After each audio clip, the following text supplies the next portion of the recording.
Hello there, ladies and gentlemen. This is Moletrap coming at you here, and I am bringing you a game that is going to be very, very exciting no matter what happens here. This is none other than, yes, you reading that top line correctly, this is BOXER versus Baxter, and I'm just going to call him by his other name, which is Killer. Just because Boxer Baxter, that'll get a little confusing to say and to hear. So, anyway, Boxer is, of course, the purple Terran, starting off with a very powerful color there, and Baxter is going to be the blue Zerg player, kind of at the 9 or 10 o'clock position. That's PM, by the way. And Boxer's up here at 1, and this is going to be very, very, very exciting. Boxer is back in the Pro League lineup here for the first time in a long time. Obviously for the first time this season, since the season just started a couple weeks ago, but he's only been in like 2 Pro League games since returning from ACE. And that was last year, I think, at the end of the year that he returned from ACE and rejoined SKT1, and he showed up in the Winners League, I believe, once, just as a random game, and then he showed up in another single Pro League game, which I believe he lost, if I recall correctly. And it's been my personal opinion that this whole time he's been, this is maybe just something I tell myself so I can sleep at night, but that he's been, just practicing and practicing and getting his skills up and, just getting ready to get back in the game, recovering from all his lost time when he was in the military. He didn't lose time. Obviously, he was playing for ACE, but he didn't have the ability to practice a whole lot, and he didn't have the ability to practice with very good practice partners. So he really was not able to stay on top of the game during that time. He was kind of, forced to not have as much practicing ability. So hopefully he's just been biding his time and getting back up to the normal level of play. And now he's going to, there's a sign for him apparently. Now he's hopefully going to come back and now that he's skilled up, put some skill points into his StarCraft, he's going to be back in the game. But we'll have to see though, obviously if he's back or not here. Killer, I'm going to call him Killer. Killer is, we got some gas coming from Boxer here. Very interesting, and Killer's actually setting his Overlord in, directly in, and actually Boxer's going to cancel that Marine that he had in there. Very interesting, kind of a lot of, Boxer, obviously is just such a smart player, a lot of metagame here going on, well, not a lot of metagame, but that's kind of some metagame going on where he knew that he was going to run his Overlord away from the Marine, so he decided he didn't have to actually produce the Marine, save a little bit of minerals, so he needed it for an SCV, or maybe he needed it to get another depot down or something like that.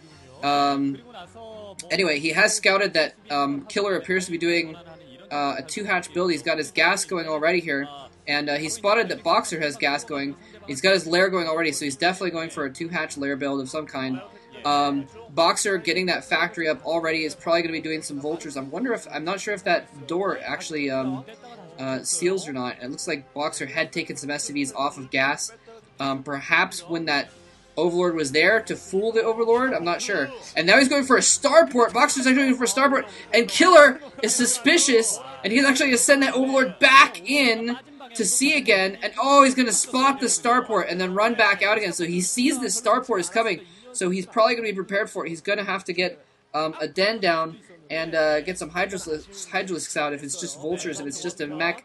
Sometimes, he already has a den, actually. And Boxer spots the den, if he hadn't before. So we're seeing a lair and a den, and I think that den had to have gone up before he saw the starport. So we're probably going to see some kind of 2-hatch lurker build, and there's a Hydralis popping out as well, a couple Hydralis popping out. So Boxer, however, has seen this. So both players are now aware of what the other one's going to be doing, and both players are going to be able to try and counter the other person's strategy here. Boxer just keeping his SCV alive as long as possible, just so you can see just a little bit. See if maybe a Spire goes down as well.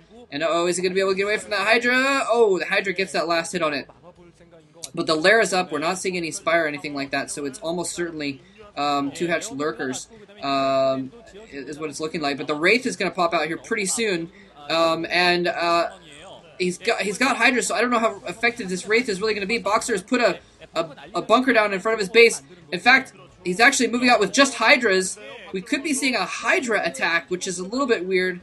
But I'm not sure. Okay, Wraith coming in here. He's got to be careful. The Hydra's getting a couple free hits on that Wraith.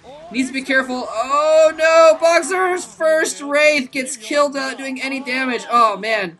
And you can see he's disappointed by that as well. Boxer has a tank out now. That's going to be really useful if he comes in for a Hydra attack. He may just be morphing lurkers outside of his base. Instead, though. Oh, he's going up with a bunch of Hydras. SCVs are all prepared. He's going to be able to prepare. Oh, he's repairing the bunker. Just has way too many SCVs for Baxter, for Killer rather, to do enough good against that. And Killer now is going to expand and get a third base. Is really weird that he's bothered to get his lair that early and then not really do much with it. I mean, he may be researching lurkers at this point in time, and we're seeing some cloak upgrade. And I'm not sure if another Wraith is out yet, but we're seeing a cloak upgrade. So Boxer is definitely going to keep going with these Wraiths, apparently, and make another Wraith. Anyway, a little bit weird that he's decided to go for that early Spire, the early Den, and then not go for early Lurkers, which traditionally would have been the thing. Although maybe he changed his mind because... Oh, and Boxer... See... I'm not sure if it finished or if he may have canceled that cloak upgrade. He's got turrets going down as well, just in case. I think he has comsat. He has to have comsat. Maybe he has comsat. I don't know if he has comsat, actually. Queen's Nest going down already for Killer and an Evo Chamber, so he's going to go straight towards some Hive Tech here. So what he may have done is, since he knew that Killer had scouted his build, I'm sorry, since Killer knew that Boxer had scouted his build and we would be prepared for the 2-hatch lurks, he may have decided not to actually go for them, since he thought they would be futile. And now he's re-upgrading the cloak, so he must have canceled the cloak upgrade when the Overlord was heading in there, so that he could kill off the Overlord, and then Killer would not know that he was going for cloak. And wow, and maybe he thought he was going for drop and might devote extra defense to unnecessarily to defending against a drop or something like that. Very, very interesting. Okay, so now there is a lot of metagame going on here. Boxer has a couple tanks going on in siege mode, so he is going to be prepared for any extra Hydra attacks that go on. And here comes that Wraith in here. Not going to try and keep going after the Overlord. I think he might be just hunting around for stray Overlords that are just out in the open, or he could be waiting for Cloak before he goes in there. And there's the Academy going up now, so he does not have comsat yet at all. So that Wraith also acting almost like a... and he's going back into Bio now. So he's not going to go for a mech build, and he wasn't really too invested in the mech build. So now he's going to switch back into Bio and get some more barracks and go for that. And the Hive is upgraded now as well, so already on the top of that Hive. And uh-oh, is the Overlord creeping back into range of the Hydras?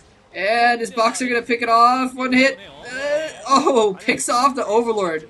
Nicely done. Boxer, of course, I mean, he's never really been, well, not never, but in recent years, he hasn't really been known for his mechanics at all, his ability to macro and get forces out. But he has been, like, in the Heritage tournament, he showed some really good macro, not top level, but decent, and anyway, but the point being, he's always had good micro. He's became famous for his micro. And now he's moving in, killing off another Overlord with those raids. And now he's going to be able to kill off some drones as well.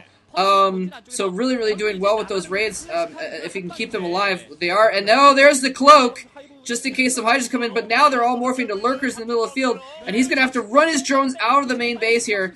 The Hydralisk is there, but there's no observers in the area. I mean, there's no Overlords in the area to detect those raids there. So he's killing off several drones. Looks like 4 kills on that raid. So he's killed off 4 drones, 5 drones now. And the Overlord slowly creeping in, is not even going to get there in time. He's going to even transfer over to the natural expansion.